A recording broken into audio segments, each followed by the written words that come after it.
ظالموں سے پنجہ آزمائی کرے. اور میں اللہ سے دعا کرتا ہوں کہ اللہ سبحانہ و تعالیٰ محمد مصطفیٰ صلی اللہ علیہ وسلم کے صدقہ طفیل میں، اہل بیت کے صدقہ طفیل میں اللہ سبحانہ و تعالیٰ ہماری دین دنیا میں ہم کو کامیابی سے ہم کنار کرے.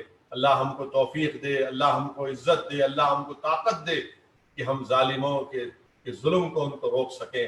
اللہ ہم کو ہدایت دے، اللہ ہم کو توفیق دے، اللہ ہم کو غیب سے مدد فرمائے کہ مظلوموں کا اور کمزوروں کا ساتھ دے، اور اللہ ہم کو عزت سے نوازے.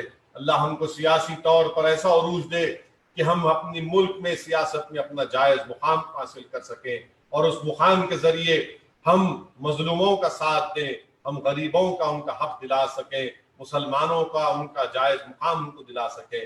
میرے عزیز دوستوں اور بزرگوں، درس کربلا یہی ہے کہ ہم کبھی بھی ظالم کے ظلم کو نہ سہیں، مظلوموں کا ساتھ دیں. وآخر الدعوانا الحمدللہ رب العالمین.